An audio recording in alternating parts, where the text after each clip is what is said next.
Hello, everyone. Welcome to Relate to You. Um, Welcome to our, well, one could say our first episode Of season of 5. season 5. Yes. So today we're going to talk about something that I think we've joked about it before, and we've probably had some subtle ways into bringing it in. But today we're going to go full force on toxicity. We're Toxic. going to talk about toxicas. And are we toxicas? What your toxic trait is. Yes, yes. So I guess, well, the first question should be, do you think you're a toxica? Tess. I think that question in itself is why we're having this episode. Because I don't think at a different time that word would not even be light. It would not be used lightly, rather. Right. Oh, okay. I Because see where you're going. if you ever were to refer to someone as toxic, um, the the first gut instinct would be get as far away as you can from that person. That person needs help. You need help if you don't know how to. You're not using the appropriate tools to get away from a toxic person. And so, for me to be like, do I think I'm toxic? That tells you of in our generation, we have really normalized it. And so no, I don't think I'm a toxic person in the way that it really should be meant. In the heavy, you need help. Do I have tendencies that need work? Yes, I do. I would say that. As far as like what would be the toxic traits or the tendencies, I think I like many women, unfortunately say that I'm fine when I'm not fine. Mm. And me hago de rogar, sometimes out of pride, which I'm working on. Your husband's like, what's wrong? What did I do? Nothing. I'm fine. It's fine. And him being literal, like many men, okay, you're fine. And now you carry that and you're like, oh my God, why didn't they keep pushing to Yeah. find out what's wrong? And now I'm mad and now I explode. And now I'm like, I am mad. So I definitely think that, there's that tendency. And then probably the other biggest one is like, I actually, I wouldn't say now as much, but back when we first got married, I had a really bad habit of putting expectations, as to how I envisioned the evening to go, or whatever it was. I hadn't built it up in my head. He's gonna do this, or my birthday's gonna come up, and he's gonna do this, and he's again very literal, and I would never communicate. What do you want for your birthday? Oh, nothing.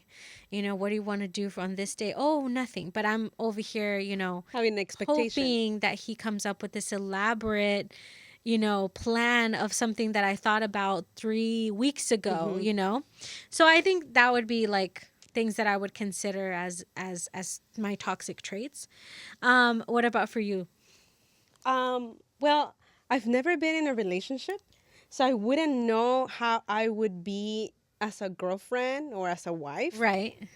In terms Do you think you're toxic of in our relationship? toxicity, I don't. Do you think I'm toxic? Yes. Yeah. Are you kidding? Okay, hold on.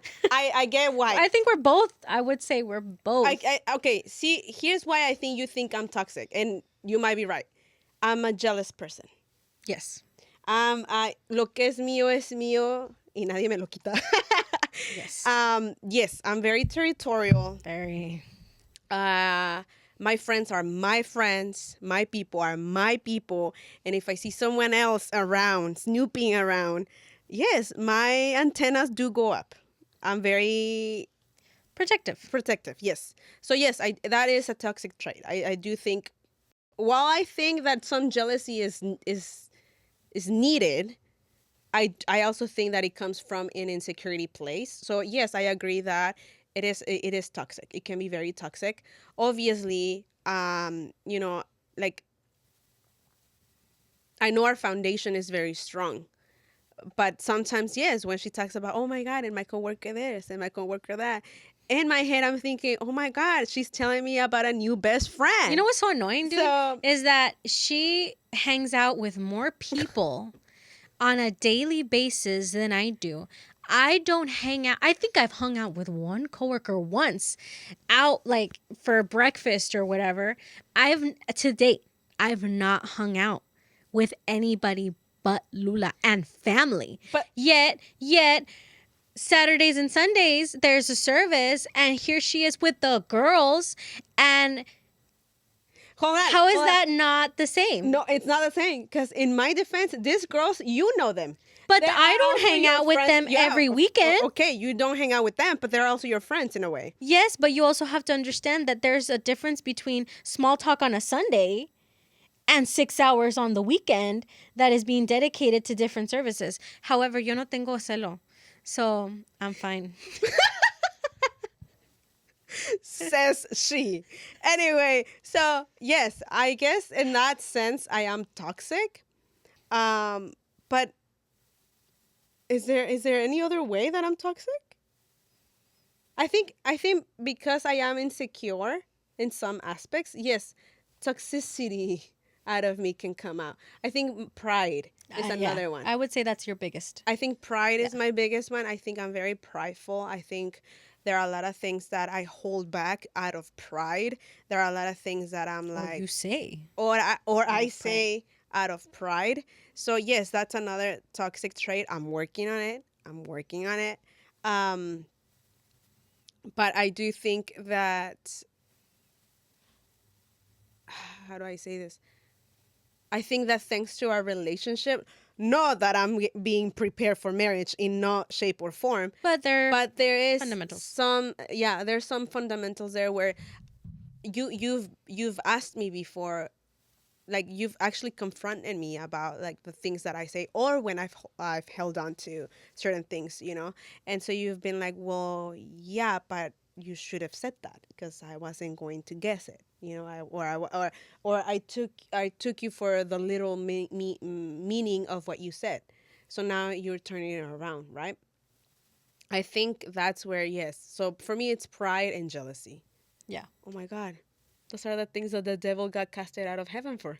But anyway. I think with Lula, my toxic trait now is that I'm very harsh. I think there was a time where we would have a conversation and I would really hold what I was going to say. I think I was very, very calm in how I brought something to her. And I've seen over the span of our friendship now, I'm like, no, you need to change. And if you don't change, and I think that sometimes you don't need that. And I've caught myself that out of wanting to fix a situation, Right. I feel like the harder I am, the more you'll get it. Like that's me shaking you. And no, sometimes the toxic trait is wanting to fix a situation that you don't need to fix. This is her situation. You need to listen and empathize. And not that I'm not going to be a friend if she needs to hear something, but not every venting session or situation needs my input. Right. That's the hard lesson I've had to learn with Lula is that a veces quédate callada. No digas nada. I think also at the beginning when we first stopped working together, your toxic trait and my toxic trait in response to that was, your toxic trait was, you wanted to make sure I was good. Are you okay? Are you okay? Are you Are we fine? good?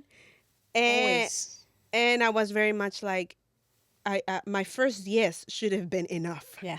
And so now so you wanted comfort or reassurance, plenty of that. Plenty. And I was like, no, my first yes should have been enough. And so now I'm having to reassure you every time you want.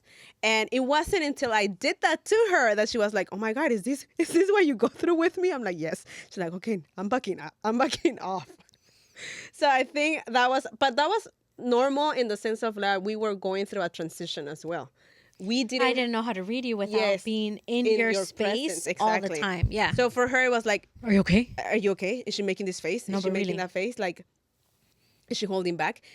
Because también there were a lot of things that even when we were in person, I wouldn't say because it was like, okay, so that's a lesson for me to learn.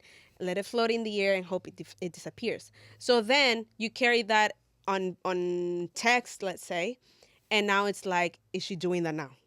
So I got why you were so like dense on wanting reassurance, and my toxic trait was that I wasn't giving her enough, or that I tried, but every time it felt like forced, no? It felt like, Yeah. okay, yes, I've told you for the millionth time, I'm good. I think now I trust you more. Yeah. I think now I literally have to be in front of you for me to see something that's wrong. Mm-hmm. Now if like through text you don't bring it up, unless there's a weird smiley face, then I'm like, that's weird. No, that sounds kind of off.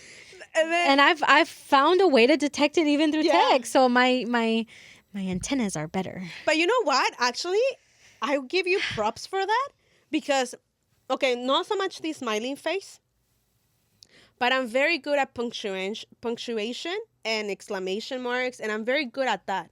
So I notice. because I try to be very good at punctuation and starting the sentence with a capital letter, and I'm very good at my grammar in a way. Yes, I have misspellings, guys. Don't, I'm not that good, but me refiero as in like punctuation more than anything. When I miss something or when I do something that you're like, Out huh, of the norm. out of the norm, you're like, Mm, what's going on? you And missed a period. yes, and exactly, and I rarely use words like I'm fine. It's always I'm good or yeah, it's going or whatever. So when I use words like I'm fine, it's like, oh no, That's not you. that's not me. I'm like, And ha! yeah, so I give you props for that because yeah, it's hard to decipher when someone's not right through text when they're good with their punctuation or with all that. I think for me it is because when they're not, it's like oh they're being informal, but when they're being formal the whole time, How do you detect if I'm not okay if my grammar is always horrible? I think Do I with have a you, tell? I think with you, you do give disclaimers like oh it's a heavy day today or it's Oh, I'll give you like a foreshadowing. yeah, like, oh my God, the app has been off, or I have so many meetings today, or something like that. So you're like, oh, she's probably in this state of mind. Yeah, Got it. yeah. That makes sense. Mm-hmm. So with what we're sharing, and the reason why we wanted to talk about this was because we always send each other memes of like women who are like, oh, my toxic trait is this, or they'll kind of break down different behaviors of women, and they're doing something, and most women are like, same, me, period, whatever. And I started telling Lula, like, even though we find it funny because we can relate to a lot of what we're seeing, at the same time, don't you think that it's a little weird that this behavior is normalized? Because Mm-hmm. the reality is, if we are striving to be like Christ and we're trying to live in a way that is constantly showing the fruits of the Spirit, what we're seeing in these memes, which unfortunately we don't have some example to show you, is, pride, selfishness, some form of like apathy towards everybody else, because it's like, as long as I'm okay, as long as you get me, that's what matters the most. There's all these negative, behaviors appearing on this one reel where thousands of people are saying same, me, so totally, my wife, my girlfriend, she's like this. So it's kind of like we're all just accepting that a Latina should be toxic, that certain wives and certain girlfriends and certain women should be a type of way. And so I feel like that contradicts what we're trying to achieve when we're trying to be the example of Christ, and we're trying to be patient and loving and long suffering and have all of these great attributes. But now you and I and most people are just like, same. Yeah. Me, I also give people a hard time. I also don't forgive. I also have people beg me. I also, like, if it's regarding hunger or your period, it's like, God forbid, now you're a monster, and all that behavior is excused. I have a theory. I think that what's happening, and I know this is going to be very wild, a very Far-fetched. very far-fetched theory, but it makes sense in the sense of like the new world order kind of thing. Whoa. Okay, okay, It, okay. it Let makes me sense in this run. sense. It makes sense in this sense. What the whoever I don't want to say the government, but whoever's in charge of running the world per se,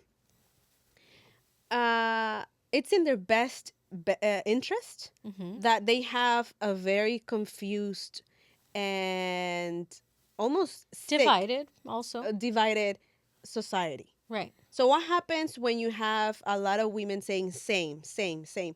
Not and it starts as a joke, and now and we're joking, and Right. we send each other memes joking about it. But what happens for the most part is that you start thinking, I am that, and there's no fixing it because it's funny, It's because acceptable. it's acceptable, because I have a husband no matter what, because my husband puts up with my toxic traits, because my friends know that I'm already toxic and that's never gonna change. And so you have this attitude of like, oh my God, that's so funny, that's me, ha ha ha ha.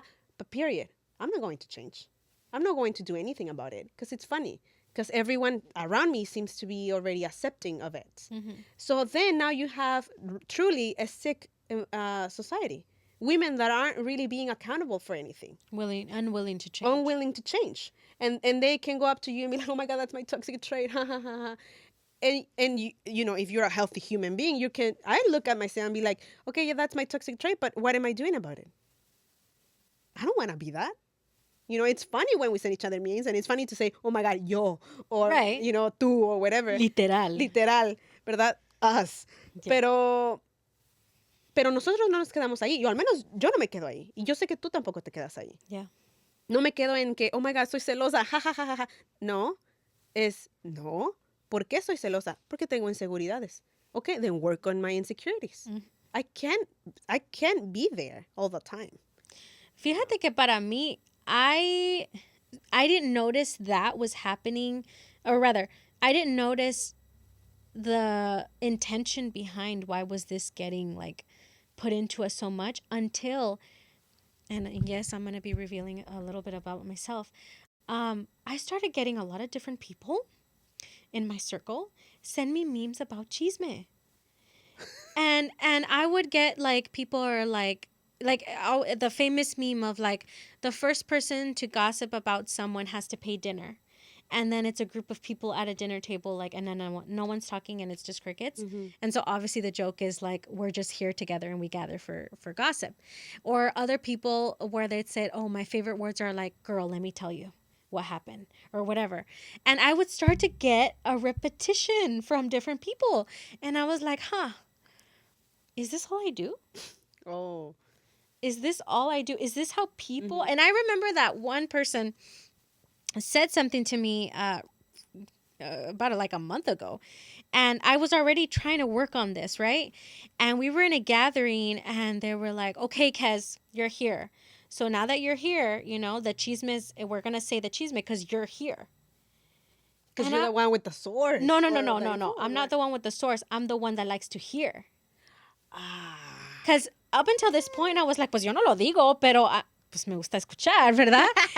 And so I was like, wait, like, I don't care for it. Mm-hmm. And I got defensive. Like, I don't need to hear it.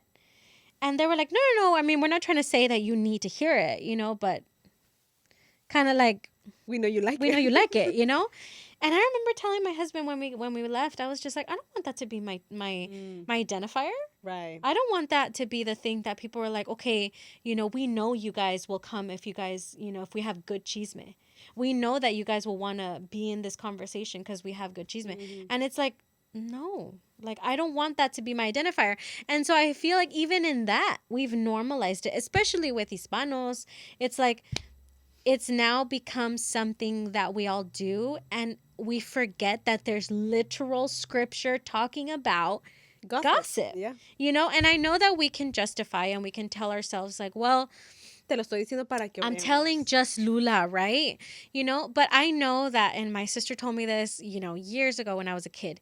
The moment you tell someone, you've told the world. I don't care how like much you care and trust and believe in this person, you don't know what can come out at some point. Mhm. At some random moment, you've already, if you don't want anybody to know, don't tell anybody. I remember pastor was another person that said that. If you don't want anybody to know, don't tell anybody. And I would always tell myself, but it's just one person. It's just Lula, or it's just, whatever, my husband. But now it's like, no, it's true, like you really don't know. So I feel like, and as you're saying all of this of like, I don't know who's in charge of the world, but why are they making this? What I think it is that it's building up, it's paving the way for women to become monsters, because we are already living in a generation where boss women, right? Women support women and women's rights and all of that. And while I have some reservations, positive reservations about that, there's also a very like skewed, mentality of like a woman can't do wrong. Mm-hmm. No matter what, she can't do wrong. She can get paid more. She can be the boss woman. She can be a mother, a wife. She could be a friend, but she could also be someone who can control her emotions. She's also someone that can rant and rave however she wants. She can flat out disrespect the whole world. Everybody has to just abide by that Mm-hmm. and deal with that because she's a woman.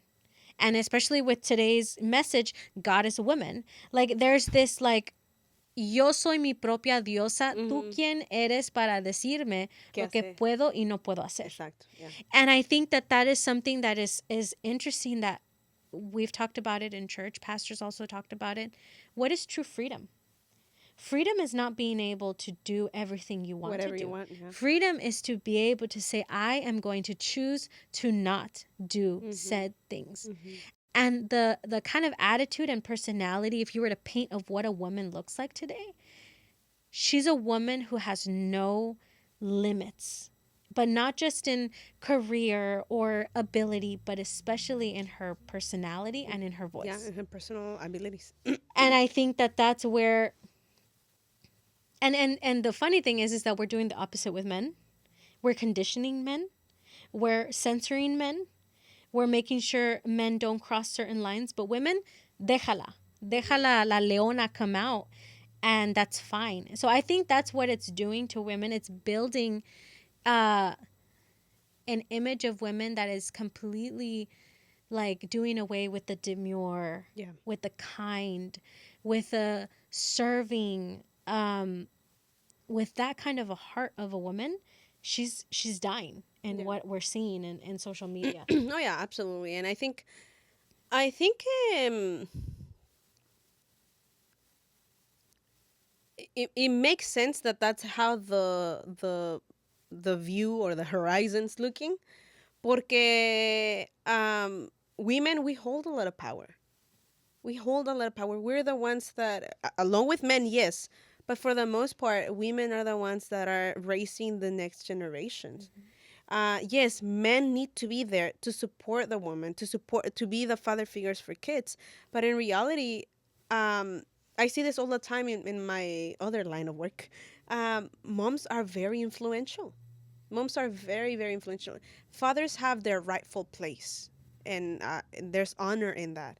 But you have moms that can literally destroy kids, that can literally destroy their husbands, that can, and that's because we've normalized toxicity to so much to such a degree that it's funny now, that now it's we don't take accountability porque who that's just I think I recently I keep seeing this new toxic trait that when it says, oh, I'm just a girl, and women, being a certain way because they're on their period, women being toxic because they're just a girl, being bad drivers because they're just a girl, not putting, Right. enough attention to their cars because they're just a girl. And I fall into some of those categories. I just bought a new car because the one I had, Oh, right, right, right. I messed it I up thought you were gonna because say you dented the car. I was like, no, no, no, no, no, no, la. no, no, no, no, no, no, No. God forbid. Uh, but what I'm saying is, de todas maneras, I don't want to be that.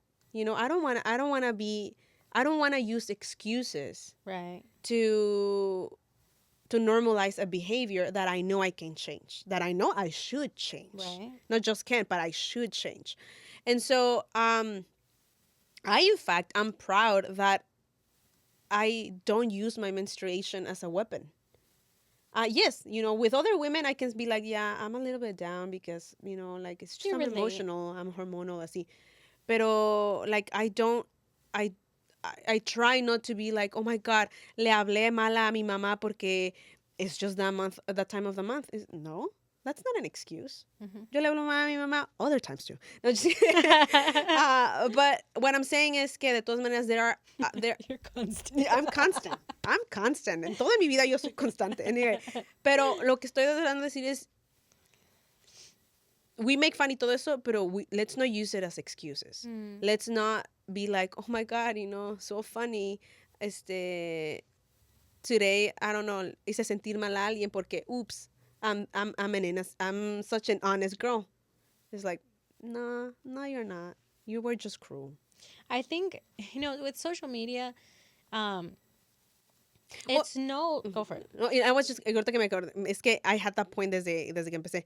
And I don't know if you noticed, but the algorithm, o sea, sometimes you're just like one post where it's like, oh my God, this is actually funny, or the toxic or whatever.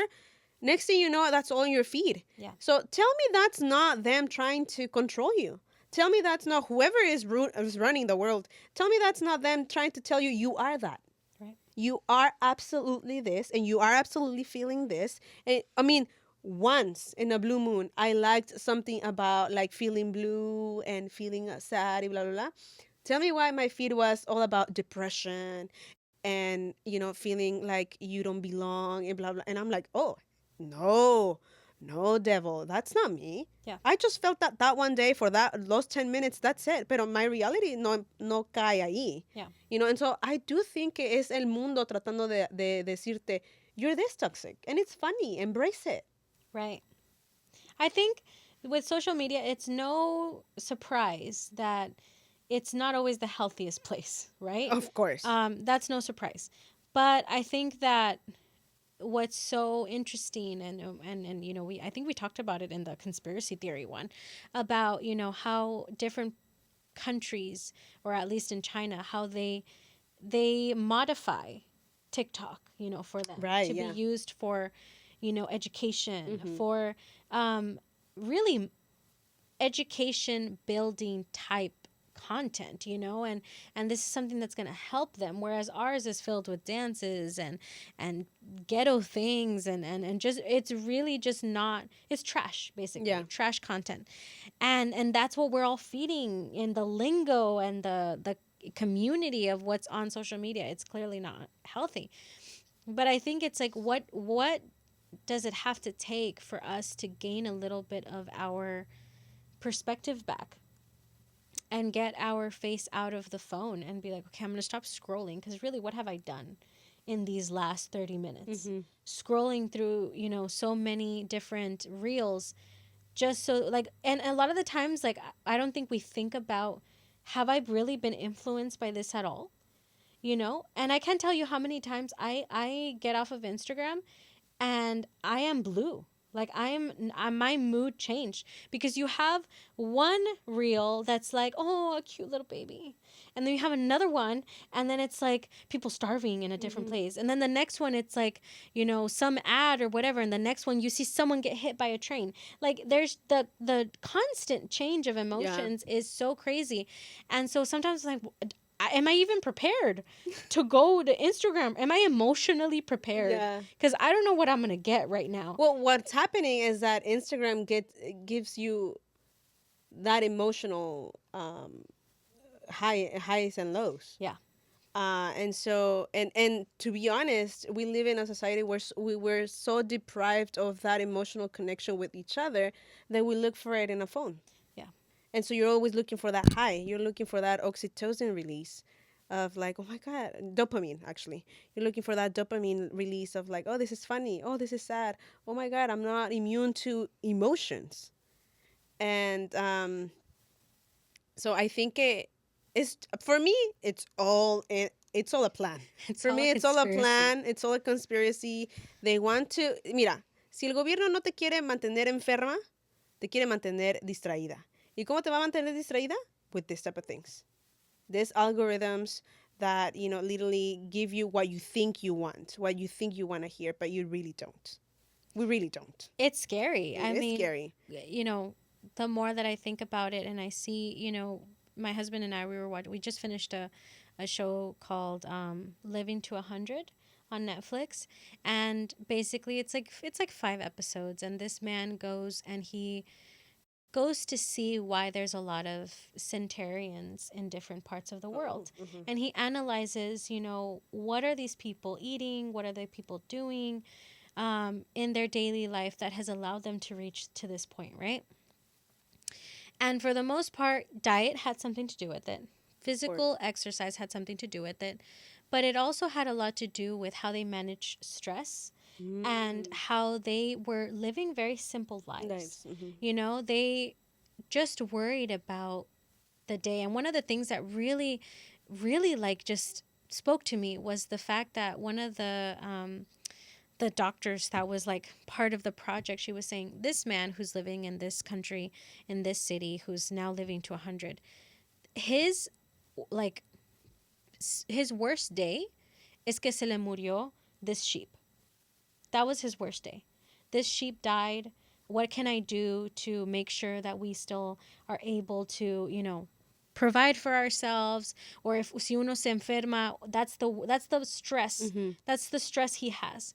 Whereas she was saying now with social media, because we have a tool to see into what's happening into the world, we are seeing the problems that are happening in so many parts that we have no control over. Mm-hmm. We can't fix necessarily. And so there's so much stress from our personal lives, from our health, from our jobs. Now we have social media, so we have the problems of people in different countries, which is not trying to promote like, oh, you shouldn't care what's happening in the world. But her point is, this person, their only stress is just that. Mm-hmm. Waking up in the morning, making sure that they herd the sheep and they do what they do. And for a lot of these people, like, they lived a very, very, very simple life. A very, like, and even in their diet, you're like, they're so, their options are so natural, because they have a garden and that's where they get everything, and you see, and then they have these communities where they're just so good about helping each other. They were talking about uh it was a city in Japan, in one of the islands, very, very far away from like the major cities of Japan. I think it was called Okinawa. And they have this thing called the moais. And what they do is basically in our like in a community, there's a group of so and so, of like maybe 15, 20 people, and they all contribute to that. And when someone is sick, they will use that money to help that person. Wow. And they all like share their funds basically to help one another. And the person who's doing the documentary is also looking into the correlation between these communities and how they're helping each other, and how that has something to do with their age, and how we live in a society that is quote unquote more and more connected, but in reality we're not connected at all. It's very superficial. We don't see each other. We don't communicate as much as we would, and it's so interesting. And so as I'm seeing all of this, and I'm seeing how, and weirdly enough, one of the big reasons why a lot of these people have lived to this long, you know what one of them was? War. Because of the hardship that these people endured, that pushed them to survive. That pushed them to appreciate. I mean, To really live. to really live. Wow. And I'm like, I sometimes think, I'm like, God forbid we would go to war, because would we handle that? With the world that we live in, where you have a 2-year-old that can't be away 5 seconds away from an iPad. But it's not just the 2-year-old, it's the 28-year-old that can't go a day without going on Instagram, you know? So sometimes I'm like, man, like, yes, we're talking about toxicities and we're talking about traits, but in reality, I think of like, what are they distracting us from? And where is our world headed? Especially with the recent election that is coming and the recent debate that we just had. That is scary, guys. I mean, that was hard to watch. I know some people were just posting, you know, memes and reels of just the funny moments that they felt was funny. A mí no me dio tanta risa. Some things I'm like, these are the two individuals that are representing the United States of America that are gonna run it. Yeah. What are other countries thinking about us right now? I'm telling you, my theory starts to make sense. And I read a book called The Nightingale, and it was all about World War II. And it's a very, very, very, very depressing book. But one of the things that, because the author's so descriptive, I could feel when she was starving. I could feel when she was like anxious because, you know, she was going to be found out. You know, I felt when she was in a camp, like it was regarding World War II. And so I always thought to myself, could I bear it? Would I be able to bear war? Would I be able to, I mean, difficulties, you know? It's really hard. And that's why, to me, it's like sometimes when I see these memes, I'm like, I don't want to be just the woman that Instagram is painting us to be. It's like, I want to branch out of that and be what the Word of God says. I want to be ready for war. Ready for war, whether spiritual or physical, is the main thing. Yeah. Porque nosotros no batallamos con carne ni suerte. Estamos batallando con espíritus. All of this, it's a spiritual issue. I have a question. Are these people, the people that are, you know, growing to or aging to very old age? Yeah. Are they usually in Asia? No. No. No, believe it or not. There was a group of people in Japan. Or rather, better question. Do they come from European countries, or no, for countries that are very, what's the word? Because we live in an individualistic society. So are these people living in, what is it, communal societies? I would say yes, because they're so far away from, because all of these countries have a major, like, metropolitan area, city, where industrialization has reached, and so much, like, what's the word? It's the word, it's not globalization. It's Urbanization? Consumerism has reached, right? So there was one in Greece. There was one in Japan, one in Italy, one in California. Oh. And one, it was in Costa Rica. And so there's 3 different parts. And what was interesting of the one in California is that they were Adventists. They were Adventists who, their faith has a lot to do with why they are the way that they are, why they have physical, like a physical regimen. The majority of them are vegetarian or vegan because they're trying to take care of their temple. They do a lot of walking, like Jehovah Witnesses, because they go out and they, you know, they try to distribute and witness. They're part of a community because of their they're very involved with the church. So they have a lot of social groups and stuff like that. And I forgot to mention, the other big component of why these people live to 100 is their faith. A faith of some sort. And obviously for the Adventist, it was their faith. And so, you know, even in California, it's so interesting. There is a highway, and the people that are on this side of the highway are reaching till 100, and the people that are on this side of the highway are dying sooner. But it's because of what these people are doing in their communities, right? So anyways, yes, these people are following like a simpler lifestyle, and they're just away from it, basically. Just to start wrapping it up, But the other day I heard something. I think I sent it to you. I'm not too sure. But I heard this line that said, we all know body dysmorphia. We all know gender dysmorphia. But we're living in a society where now we're living life dysmorphia. We have a life dysmorphia. So, and this guy goes on to explain what that means is that we're always thinking someone has it better than us. We're Ooh. always thinking my life is the worst. We're always thinking pretty much the grass is greener on the other side. Right. And we have a life dysmorphia, and I think so. I think social media, if you use it to have fun, it's good to have fun. Send memes, make a joke out of it, and period, hasta ahí. Don't use it to lead your life off of that. Yes, of course, every once in a while I do read some, like a scripture or something. I hear a nice message and I share it and everything. But for the most part, um, I think sometimes social media to other people and to me también me ha pasado, it works as a, oh my God, so and so got married.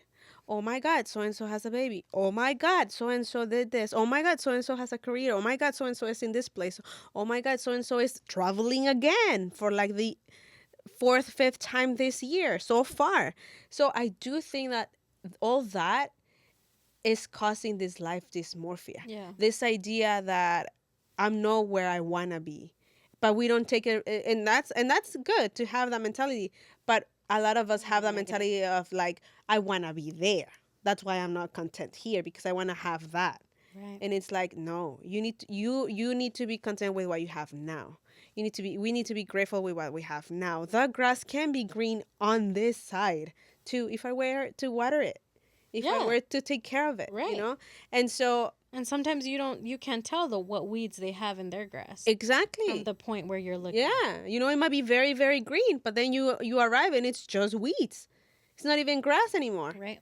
And so, I think when I heard that life dysmorphia, I thought, my God, that is so true.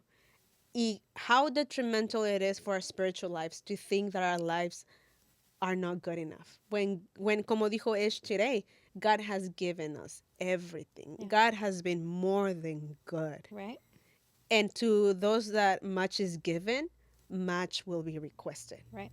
And so, not that after I heard that, but this year I really been working on like be grateful, be grateful, be grateful, because at the end of the day, being grateful or gratitude trumps a lot of things, that a lot of insecurities, a lot of, and so sometimes going back to toxicity, when I want to be toxic with you because you're talking about this new best friend. Never used those words. No, Ever. she has never. I do think, Toxic. okay, maybe this is asking too much of me, but I do think she's not gonna find someone like me ever. So I'm good. I have a We're lot to good. offer. We're good. And I want to say the vice versa. Yeah. I want to say that you also think, okay, she can go with the girls. She can hang out with so and so. Yo no soy celosa, eh? I go have fun. But if you're gonna be territorial for me, just know that I have a lot to say on your end. Anyway, or even pride. Even pride. The way I handle pride nowadays is that I don't want to regret not doing something out of pride. I'd rather regret doing it, but knowing that I had the right intentions behind it, that I had the right heart behind it. Y ya, pues pedir disculpas and be like, that was not my intention. I'm so sorry.